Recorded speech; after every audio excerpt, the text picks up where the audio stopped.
වායුගණයේ මුලට අරන් ගුත්තිල ජාතකයයි පද්‍ය 11ක් 500 රජු පැරකුම් කාලයයි. තොටුගමුවේ ශ්‍රී රාහුල හිමියන්ගේ ගෝලයයි වෑත්තෑවේ හිමියන් කළ රස ගුත්තිල කාව්‍යයි. ජාතක කතාවක් පද්‍යයෙන් බණ කතාවක් විදිහට ලෝකවාසී ජනතාවට සම්ප්‍රේෂණය කිරීමට සලාවත ජයපාල මැතිතුන්ගේ ආරාධනාවෙන් කෝට්ටේ රාජධානියට අයත්ව රජ කළ 6 වෙනි පරකුම්බාහු රජ දවස වෑත්තෑවේ හිමියන් විසින් රචනා කරන ලද ගුත්තිල කාව්‍යය සිංහල සාහිත්‍යයක් ක්ෂේත්‍රය තුළ විශේෂයෙන්ම බණ කතා රචනා කිරීමේ සාහිත්‍යයක් ක්ෂේත්‍රය තුළ ඛණ්ඩ කාව්‍යයක් ලෙස විශිෂ්ට වූ ග්‍රන්ථයක් යන්න සිංහල විෂයක් ක්ෂේත්‍රය අධ්‍යයනය කරනු ලබන ඔබට අලුතෙන් කිව යුතු කාරණාවක් නෙමෙයි.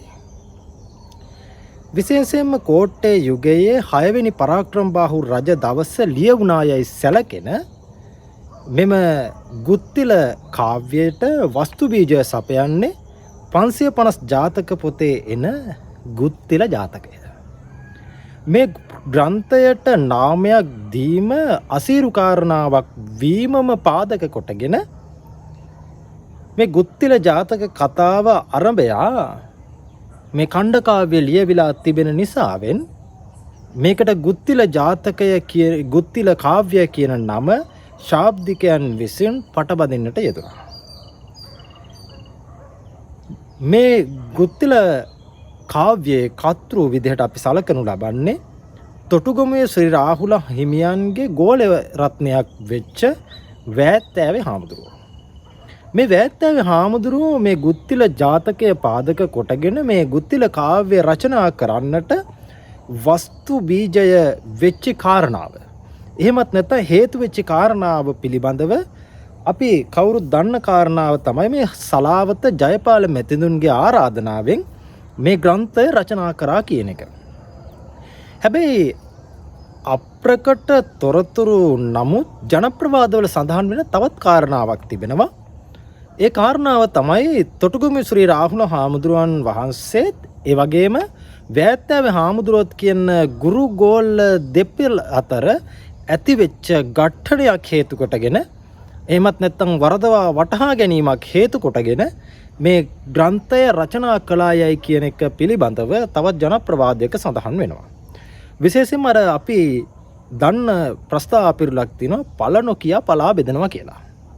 මේ පළ නොකිය පලා බෙදනවා කියන කාරණාව මෙතනදී අපිට ගන්නට වෙනවා.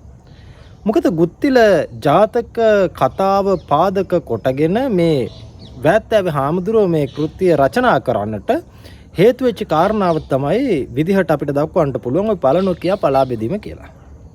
වෑත්තෑවේ හාමුදුරුවෝ කියලා කියන්නේ ගිහි කාලයේ පටන් කාව්‍ය පරිකල්පන ශක්තිය එහෙමත් නැත්නම් කාව්‍ය රචනා කිරීමේ ශක්තිය තුලින් ඊටම දක්ෂ කුලදරුවෙක් විදිහට තමයි තොටුගමුවේ රාහුල හාමුදුරුවන්ට හම්බ වෙන්නේ.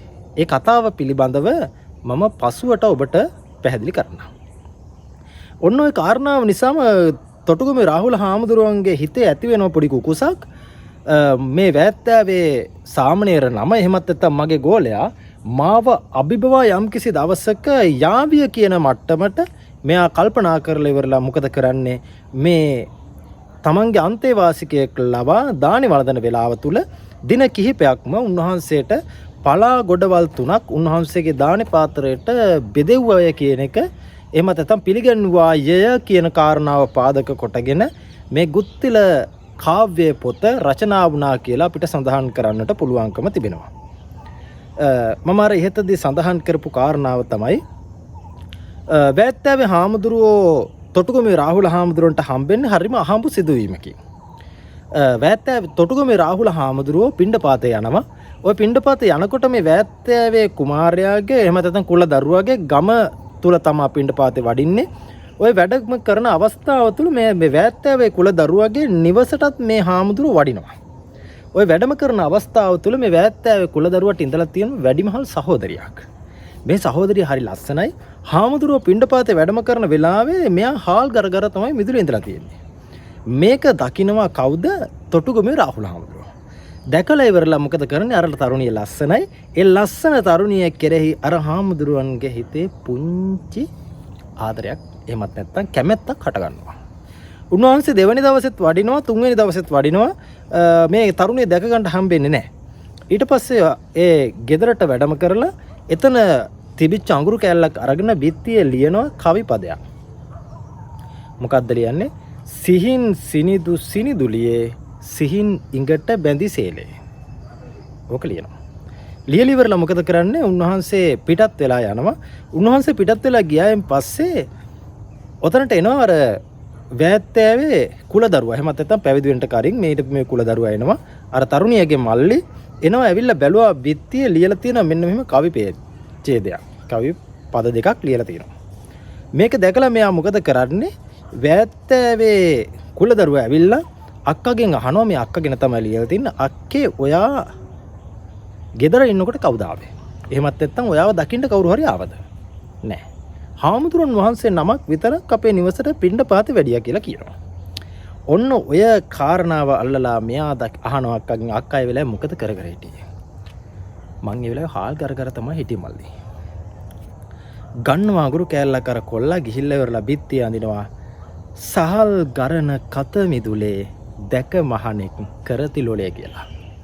එතකොට කවිපද දෙක එකතු කරලා බලනකොට සිහින් සිනිදු සිනිදුලියේ සිහින් ඉඟට බැඳිසේලේ සහල් ගරන කත මිදුලේ දැක මහණෙක් කරති ලොලේ. ඕක දකින්න හතරවෙනි දවසේ ගෙදරට එන තොටුගොමේ රාහුල හාමුදුරුව දැකලා ඉවරලා මොකද කරන්නේ? මේක දැක්කයන් පස්සේ හාමුදුරුවන්ට හරිම ලැජ්ජායි. ඒකල පහුවද ඇවිල්ලා කරුණු හොයලා කවුද මේ කාව්‍ය සම්පූර්ණ කරේ කියන එක හොයලා තමයි මේ වැත්තෑවේ කුලකුමරුවා අරගෙන ගිහිල්ලා පැවිදි කරන්නේ. ඔන්න ඔය කාරණාව නිසා තමයි මෙන්න මෙයා මේ කාරණාව දැනගන්නේ. එහෙමත් නැත්නම් මෙයා දක්ෂ කවියෙක් වෙයි කියලා උන්වහන්සේ කලින්ම අනාවැකිය පළ කරන්නේ. කොහොම නමුත් මේ තොටුගොමේ රාහුල හාමුදුරුවන් වහන්සේගේ ගෝලයා වෙච්ච වැත්තෑවේ හාමුදුරුවන් විසින් විශිෂ්ට කාව්‍ය පරිකල්පන ශක්තියකින් මේ ගුත්තිල කාව්‍ය පොත රචනා කරලා තිබෙනවා. වායු ගණයෙන් යුක්තව සමුද්‍ර ഘോഷ විරිත භාවිතා කරමින් පද්‍ය 511කින් යුක්තව මේ ග්‍රන්ථය රචනා කරන්නට උන්වහන්සේ පෙළඹිලා තියෙනවා. මම අර ඉහතදී කවියක් කිව්වා මුලින්ම. ඒක තමයි මම සාමාන්‍ය අමාරු දෙයක් කටපාඩම් කරගන්න භාවිතා කරපු සෛලය. ඉතින් ඒක නිසා ඔයාලටත් පුළුවන් මොකක් හරි එකක් අමාරු දෙයක් තියෙනවා නම් ඒක මතක තියාගන්නට අමාරු කාරණාවක් නම් ওই විදිහට කවියක් විදිහට සින්දුවක් විදිහට හදලා පාඩම් කරන්න ගන්න. ඊළඟ කාරණාව තමයි මේ ගුත්තිල ජාතකයේ පාදක කොටගෙන මේ රචනා කරනු ලබන ගුත්තිල කාව්‍ය තුල පළවෙනියෙන්ම බුදුරජාණන් වහන්සේගේ ගුණයන් වන්දනාමාන කරන උන්වහන්සේගේ ගුණ වැයීමක් සිද්ධ කරන අසීමිත සද්ධාාවක් අසීමිත භක්තියක් බුදුරජාණන් වහන්සේගේ කෙරෙහි තමන්ගේ හදවත තුල තියාගන්න. උන්වහන්සේ පළවෙනියටම මේ ග්‍රන්ථය පටන් ගන්නේ සියපින් සිරින් සරුව දෙතිස් ලකුණින් විසිතුරු කෙලෙසුන් කෙරෙන් දුරු වන්දිමි මුනි උතුමන් තිලෝගුරු කියලා බුදුරජාණන් වහන්සේ වන්දනාමාන කරනවා. ඉන් අනතුරුව උන්වහන්සේගේ ගුණයන් වන්දනාමාන කරමින් ගිහිල්ලා මේ ගුත්තිල ජාතකයට එනවා. ගුත්තිල ජාතක කතාව එතනින් තමයි අල්ලගන්නේ. සමහර මට මතක හැටියට 200 ගණන් වලින් තමයි මේ ගුත්තිල ජාතකේ එහෙමත් නැත්නම් මේ ගුත්තිල කාව්‍ය 200 ගණන් හෝ 100 ගණන් වලින් තමයි මේ ගුත්තිල කාව්‍ය 150න් 56න් වගේ තමයි මේ කතාව ආරම්භ කරන්නේ. ගුත්තිල කාව්‍ය තුල මේ කතාවට කතෘවරයා පිවිසෙන්නේ බරණැස් නුවර සිට උදේනී නම් නුවරට පුරාබඩු ගැල්පිට රැගෙන ගිය වෙළඳු වෙළඳාමට කියන ඔන්න ඔය කවියෙන් තමයි මෙයා කතාවට ප්‍රවිෂ්ඨ වෙන්නේ. ඒ කියන්නේ බරණැස් නුවර හිටපු බ්‍රහ්මදත්ත රජතුමාගේ රාජ සභාවේ හිටපු රාජකීය ගාන්ධර්වයා තමයි මේ ගුත්තිල ආචාර්යවරයා කියලා කියන්නේ. මේ ගුත්තිල ආචාර්යවරයාගෙන් වීණා වාදනයට හුරු වෙච්ච වෙළඳු පිරිසක් තමයි යන්නේ මේ බරණැස් නුවරින් බරණැස් පුරවරේ ඉඳන් බාණ්ඩ පුරවගෙන ගැල් පුරවගෙන මේගොල්ලෝ යනවා උදේනි නුවරට වෙළඳාමට. ඔය යන අවස්ථාව තුළ මේගොල්ලෝ මොකද කරන්නේ? ගිමන් හරින්න නාලා කාලා ඔක්කොමත් කරලා ඇවිල්ලා ඉවරලා මේගොල්ලෝගේ විනෝදාංශය තමයි සාමාන්‍ය සින්දුවක් කියන එක. අද වුණත් කොහේ හරි ගමනක් යනකොට අපි මොකද කරන්නේ? ගිහිල්ලා ගමන් විඩාව යන්නත් එක්ක තේ එකක් බොන ගමන් පුංචි සින්දුවක් කියන්න හුරු වෙලා තියෙනවනේ නේ. අන්න ඒ වගේ මේ ගුත්තිල ජාතකයේ තුලත් අර වෙලෙන්දු ටික මොකද කරන්නේ? ඒ වෙලෙන්දු ටික තමන්ගේ ගමන් මහන්සිය විඩාව දුරු කරගන්නට වීණාව වාදනය කරන්නට හොඳ ගාන්ධර්වෙක් අරන් එන්න කියලා යවනවා උදේනි පුරවරයේදී. ඔන්න ඔය අවස්ථාව තුල තමයි මේ මූසිල කියන තැනැත්තා මේ වීණා වාදනය කරන්නට වීණාවත් අරගෙන මෙයාලගේ ඉස්සරහට එනවා. ඇවිල්ලා මෙයා වීණාව වාදනය කරනවා. මෙයාගේ වීණා වාදනයට අර වෙලෙන්දු කිසිම අහුම්කම් දීමක් කරන්නේ නැහැ. මධ්‍යම ප්‍රමාණයෙන් වීණාව වාදනය කරනවා, උච්චතම ස්වරයෙන් වීණාව වාදනය කරනවා. හැබැයි මොන විදිහට වීණාව වාදනය කරත් මේ මූසිල කියන කෙනාගේ වීණා වාදනයට අර වෙලෙන්දු එක්කෙනෙක්වත් අහුම්කම් දෙන්නේ නැහැ. ඔන්න ඕක නිසාවෙන් මෙයාට තරහ යනවා මේ මූසිල කියන කෙනාට. තරහ ගිහිල්ලා ඉවරලා මෙයා මොකද කරන්නේ? මෙයා තරහ ඇවිස්සෙන විදිහට අර මේ ඊටමත් රෞද්‍ර ස්වරයකින් මේ වීණා වාදනය කරන්න පටන් ගන්නවා. ඊට පස්සේ ඔතනින් අහනවා මේ වීණා වාදනය කරන ඒ ගණන් ගන්නෙත් නෑ, තරහ අරගන්නවත් නෑ අර වෙලෙන්දු ටික. මෙයාගේ වීණා වාදනයට කොහෙත්ම අරගොල්ලෝ සවන් දෙන්නේ නෑ. ඊට පස්සේ මෙයා අහනවා මෙන්න මෙහෙම කාරණාවක්. නොමිහිරිද මේ වෙන ඇසීහුද මෙයින් වැඩි වෙන නැතහොත් නැතනුවන කියව නොසතුටු වන්ට කාරණ. අහනවා ඇයි මගේ වීණාව වාදනයෙන් ඔයාලා සතුටු වෙන්නේ නැත්තේ? එහෙමත් නැතිනම් වීණා වාදනය කෙරෙහි කිසිදු නුවණක් ඔබට නැද්ද? එහෙමත් නැත්නම් මීටත් වැඩිය හොඳ වීණා වාදනයක් ඔබ කොහෙන් හරි අහලා තියෙනවද? එතකොට එතන ඉඳපු එක්කෙනෙක් කියනවා වෙන ඇඳු රෙකු බල නෑසීදතෝ මූසිල බරණැස් පුරමෙ කල වෙසේ ගඳබෙක් නමින් ගුත්තිල. ඔබ අහලා නැද්ද මූසිල නමක් තියෙනවා ගුත්තිල කියලා? මේ ගුත්තිල කියන ගාන්ධර්වයා ඉන්නේ කොහෙද? බරණැස් පුරවරේ. මේ බරණැස් පුරවරේ ඉන්න ගුත්තිල කියන ගාන්ධර්වයාගේ වීණා වාදනය අහපු අපිට උඹේ වීණා වාදනය කිසිම රසයක් නැති කනට හරිම කටෝර බහක් දෙන වීණා වාදනයක් කියන එක මොහුට ප්‍රකාශ කරනවා. ඔන්න ඔය අවස්ථාවේදී තමයි අර මූසිල කියන්නේ හරි එහෙනම් මටත් ආසයි එයාගෙන් වීණා වාදනය ඉගෙන ගන්නට. මමත් ආසයි එයාගේ වීණාව අහන්න. මාව එක්කගෙන යන්න කොහොටද බරණැස් නුවර අර ගුත්තිල ආචාර්යවරයා ගාවට කියලා කියනවා. ඔන්න ඔය අවස්ථාව තුර අර වෙලෙන්දෝ මොකද කරන්නේ? මෙයාට අනුකම්පා කරලා මේ මූසිල කියන කෙනාව ගුත්තිල ආචාර්යවරයා ගාවට අරගෙන යනවා. අරගෙන ගිහිල්ලා ගුත්තිල ආචාර්යවරයා ළඟ ඉඳගෙන මෙයාට වීණාව ඉගෙන ගන්නට අහවල් තැන තමයි එයාගේ ගෙදර කියලා ඇඳුරුතුමාගේ ගෙදරට යවනවා. ගියයින් පස්සේ මෙයා මොකද කරන්නේ? මෙයා දකිනවා වයසක අම්මා තාත්තයි දෙන්නෙක් ඉන්නවා. මේ දෙන්න අන්දයි. ගුත්තිල ඇඳුරුතුමාගේ අම්මයි තාත්තයි දෙන්න. මේ දෙන්න අන්දයි. මේ අන්ද දෙන්න ගාවට ගිහිල්ලා බලනකොට ගුත්තිල ඇඳුරුතුමාගේ වීණාව තියෙනවා. වීණාව අරගෙන මෙයා වාදනය කරන්න පටන් ගන්නවා. ගුත්තිල ඇඳුරුතුමා පේන්නේ නැහැ. වීණාව වාදනය කරන්න පටන් ගත්තාම මෙයාගේ වීණාව කොච්චර අමිහිරිද කියනවනම් වීණාව වාදනය කොච්චර අමිහිරිද කියලා කියන්න කතෘ ගත්ත උත්සාහයක් එතන තියෙනවා. හරිම ලස්සනයි. අන්දමව් පිය දෙදෙන ඔහු වයන බව නොමදැන කතී වෙන මීයන සුසූ යයි අත ගැසූ සැකේන. මේ අන්ද අම්මයි තාත්තයි දෙන්නත් දන්නවා තමන්ගේ පුතා කොච්චර දක්ෂයෙක්ද, පුතා වීණාව වාදනය කරදින් කොච්චර මිහිරිද කියලා. හැබැයි මේ මූසිල වීණාව වාදනය කරනවා දැකලා මේ මගේ පුතා නෙමෙයි මේ වීණාව වාදනය කරන්නේ. අනිවාර්යයෙන්ම මේ මගේ පුතාගේ වීණාව මීයන් විසින් හපා කනවා ඇති කියලා හිතලා සූසූ ගාලා තිම්මියා කරනවා. හිතන්නකො කොච්චරනම් නින්දාවක්ද කියලා අර මූසිලට. ඒක අහලා ඉවරලා මූසිල මොකද කරන්නේ? අම්මත් එක්ක තාත්තත් එක්ක කතා කරලා අනේ මම ආසයි ඔබේ පුතාගෙන් වීණාව ඉගෙන ගන්න. ඔබේ පුතා මහ දක්ෂයෙක් කියලා අම්මට තාත්තට බැල මෙහෙවරකම් කරන්න පටන් ගන්නවා. හැබැයි ගුත්තිල ඇඳුරුතුමා දන්නවා මේ ඉන්නේ අසත්පුරුෂයෙක්. සාමුද්‍රිකා ලක්ෂණ පිළිබඳව හොඳ අවබෝධයක් තිබිච්ච ගුත්තිල ඇඳුරුතුමා මෙයා අසත්පුරුෂයෙක් කියන එක අවබෝධ කරගන්නවා. හැබැයි අම්මගේ තාත්තගේ කීමට පිටින් යන්න බැරි නිසා ගුත්තිල ඇඳුරුතුමා මෙයාට ශිල්ප උගන්වනවා ඔක්කොම ටික. ශිල්ප උගන්වලා ඔක්කොම ටික ගුරු මුෂ්ටියක් තියාගන්නේ නැතුව උගන්වලා අවසානයේ මොකද කරන්නේ? මෙයාව හඳුන්වා දෙනවා රාජ සභාවට ගිහිල්ලා මෙයාව රාජ සභාවේදී මෙයාටත් යම්කිසි වැඩක් දෙන්න කියලා ඉල්ලනවා. ඔන්න ඔය අවස්ථාව තුළ ගුත්තිල ඇඳුරුතුමා තමන්ගේ පඩියෙන් කොටසක් තුනෙන් එකක් වගේ කොටසක් ගෝලයාට දෙන්නට සලස්වනවා. හැබැයි ගෝලයා මේකට සතුටු වෙන්නේ නැහැ. මෙයා කියනවා මමත් ඔබ වගේම ශිල්ප ශාස්ත්‍රයේ ප්‍රවීණෙක්. එහෙව් එකේ ඔබට වැඩි කොටසක් දීලා මට ඇයි අඩු කොටසක් දෙන්න කියලා අහනවා. එහෙම අහලා ඉවරලා මොකද කරන්නේ? මේක රජතුමාට කියන්න දෙන්නටම සම විදිහට භාගේ දෙන්න කියලා කියනවා. ඔය අවස්ථාවේ ගුත්තිල ඇඳුරුතුමා ගිහිල්ලා තමන්ගේ ගෝලයා කෙරෙහි තියෙන ආදරය නිසාම ගිහිල්ලා රජතුමාට මේ පිළිබඳව කියනවා. රජතුමා හොඳ හරි අපූර්ව උත්තරයක් දෙනවා. එතකොට දෙන උත්තරේ තමයි වෙන කිසිම දෙයක් නෙමෙයි. ඔබලා දෙන්නාගෙන් දක්ෂ කෙනා හොයාගන්න ඕනේ මට. දක්ෂ කෙනා හොයාගෙන මම දක්ෂ කෙනාට මොකද කරන්නේ? මේ මගේ රාජ්‍ය සභාවේ ගාන්ධර්ව තනතුර දෙනවා. අනිත් කෙනා ඉවත් කරනවා කියලා කියනවා. ඔන්න ඔය අවස්ථාව තුළ මේක ගිහිල්ලා කියනවා මෙයාට. කිව්වයින් පස්සේ මෙයා ඒකට කැමති වෙනවා. කැමති වෙලා ඉවරලා මොකද කරන්නේ? ගෝලයා ගුරුවරයාත් එක්ක තරගයට එන්න හදනවා.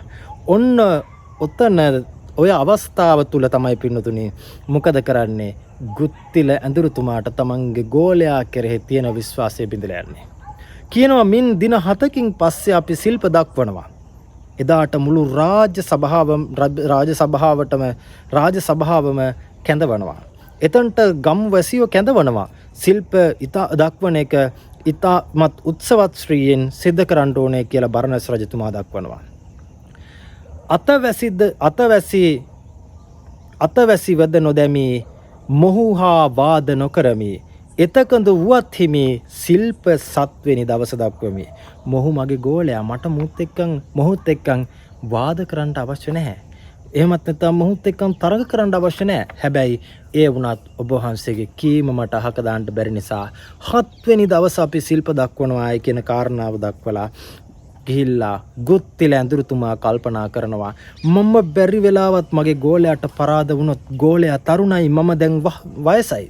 මගේ ගෝලයාට මම පරාද වුණොත් මම ජීවත් වෙලා වැඩක් නැහැ. මම මරණයටපත් විය යුතුයි කියන එක හිතලා ජීවිතේ අත්හැරලා දාලා ඉන්න වෙලාවදී සක්‍ර දේවේන්ද්‍රයා ඇවිල්ලා මොකද කරන්නේ? ඇවිල්ලා මෙයාට කතා කරනවා ඔබ වෙනුවෙන් මම පෙනී සිටිනවා. මම ඔබට උදව් කරනවා කියලා අර ගුලි 3ක් දුන්නලු කියලා කියනවා. ඔය ගුලි 3 ගිහිල්ලා මේ වීණා වාදනය කරන අතරේ උඩ දාන්න කියලා කියනවා.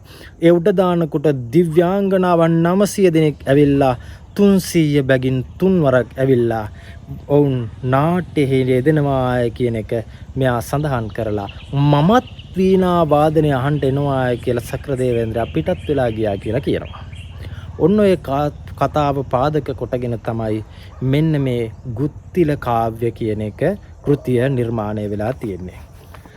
දියෙහි යන දණ්ඩට පිහිටක් වෙතත් පෙර සිට දුදනන් හට පිහිට නොවව් යන බස සැබෑ කලෙමට.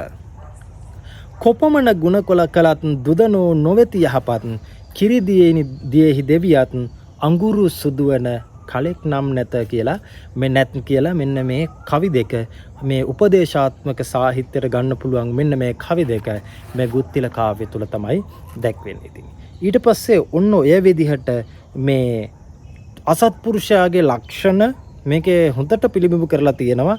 ඒ වගේම Tamanගේ ගුරුවරයාට එරෙහිව ගිය ගෝලයා පිළිබඳව හිත බිඳෙන විදිහට මේ කෘතිය රචනා කරලා තිබෙනවා. ඒ විතරක් නෙවෙයි මේකේ හරි ලස්සන බස්වහරක් යොදාගෙන තිබෙනවා. සමුද්‍රඝෝෂ විරිත භාවිතා කරමින් දිව්‍යාංගනාවන් මේ නාට්‍යයේ යෙදිච්ච ආකාරය එහෙමත් නැත්නම් දිව්‍යාංගනාවන් මේ ගුත්තිල ඇඳුරුතුමාගේ වීණා වාදනයට වහ වැටිලා නටපු ආකාරය හරි ලස්සනට මේකේ තියෙනවා මේ වර්ණනා කරලා වැත්තෑවේ හම්බුවා. රූ රසේ අඳිනා ලෙසේ අත් ලෙලදිදී විදුලිය පබා රන් රසේ අක් වන ලෙසේ වෙන නාද නූපා තබ තබා කම්පසේ දෙන සැර ලෙසේ දෙස බල බලා නෙතඟින් සොබා සේ මං කෙසේ පවසම් කෙසේ වර සුර ලඳුන් දුන් රඟ සොබා. මෙන්න මේ විදිහට දිව්‍යාංගනාවන් හරි ලස්සනට නාට්‍යයේදී එහෙමත් නැත්නම් නැටුම් ගැයුම් දක්වමින් හිටපු ආකාරය මෙහි දක්වලා තිබෙනවා හරිම ලස්සනට. පුන් මදාරා මල් දමින් මුදු දිගු සුනිල් වර ලෙස ගොතා මන් මදා කිතු ලිය ලෙසින් උර තුරා සලා දිලි මුතුලතා මන් නදාවන මිනි මෙවුල් නද වෙන නදින් එක් කොට ඉතා උන් එදා දුන් රඟ දුටොත් තව සක් සැපත් කවරෙක් පතා. ඒක නිසා මේ දිව්‍යාංගනාවන් කොච්චර ලස්සනට නැටුවද කියලා එක මේකේ හඟවනවා හරිම ලස්සනට. කොයි වගේද කියලා කියනවා නම් සක්‍ර දේවේන්ද්‍රයා කොච්චරනම් සැප සම්පත්තියක් විඳිනවද කියලා මේ නාට්‍ය දැක්කයන් පස්සේ මේ දිව්‍යාංගනාවන්ගේ නැටුම් ගැයුම් දැක්කයන් පස්සේ හිතෙන තත්වයට මේක හරිම ලස්සනට අපූර්ව වස්තු නිර්මාණයෙහිලා කතුවරයා විශිෂ්ට දක්ෂතාවයක් මෙහි දක්වලා තිබෙනවා. එහෙමත් නැත්නම් කතුවරයාගේ ප්‍රතිභාව පිළිඹිබුවන අවස්ථාවක් විදිහට මේ මොහොත දක්වන්නට පුළුවන්කම තිබෙනවා. ඉතින් ඒක නිසා වැඩි වශයෙන් කරුණු ගෙන හැර දක්වන්නේ නැහැ. ගුත්තිල කාව්‍ය කියන එක කවියෙන් බණ කතාවක් ලියන්නට ගත්ත උත්සාහයක ප්‍රතිඵල ඉතාමත් සාර්ථකව නෙලාගත් ග්‍රන්ථයක් ලෙස මේ ගුත්තිල කාව්‍ය සිංහල සාහිත්‍යයක් ශාස්ත්‍රයේ දිදුලන ග්‍රන්ථයක් බවට පත් වෙලා ඉවරයි. ඒක නිසාම තමයි ඔබට උසස් පෙළ විභාගයට ඒ වගේම පිරිවෙන් අවසාන විභාගයට මේ ග්‍රන්ථය අනිවාර්ය කරලා තියෙන්නේ අධ්‍යාපන අමාත්‍යාංශය විසින්. ඉතින් ඒක නිසා මේ ග්‍රන්ථය පිළිබඳව පොඩි වර්ණනාවක් තමයි එහෙමත් නැත්නම් කුඩා හැඳින්වීමක් තමයි මෙතනදී අපි සිදු කරේ. විශේෂයෙන්ම මේ පිළිබඳව තව විවිධ සමාජ ස්තරයන් ස්පර්ශ කරමින් මේකේ වැනුම් සෛලය ආදී කොටගත් සෑම දෙයක් පිළිබඳවම තව ගොඩාක් වර්ණනා කරන්න පුළුවන්කම තිබෙනවා. මේකේ වර්ණනා චාතුර්ය, ඊට පස්සේ මේකේ තියෙන විරිත්භාවිතය, ඒ වගේ විශාල කරුණු රාශියක් ඔස්සේ කරුණු පරාසයක් ඔස්සේ දිවයන්ට පුළුවන් ඉතාමත් විශිෂ්ට අග්‍රගණ්‍ය කෘතියක් තමයි මේ ගුත්තිල කාව්‍ය කියලා කියන්නේ. ඉතින් ඒක නිසා උසස් පෙළ විභාගයේ බලාපොරොත්තුවෙන් ඉන්න දරුවන් විදිහට ඔබට මම දෙන පණිවිඩය තමයි මේ ග්‍රන්ථය හොඳින් කියවන්න. කියවලා කවි ටික කටපාඩම් කරගන්න බැරි වුණත් මේකේ අර්ථය පාඩම් කරගන්න අනිවාර්යයෙන්ම ඔබ මේ ග්‍රන්ථය රස විඳලා මේක පාඩම් කරලා විභාගයට හොඳට උත්තර ලියලා හොඳ ක්‍රෙඩිට් එකක් දාලා විශ්වවිද්‍යාල වරම් හිමි කරගන්න කියමින් මෙම ගුත්තිල කාව්‍ය පිළිබඳව කරපු දේශනය අවසන් කරනවා. ඔබ සැමට තෙරුවන් සරණයි.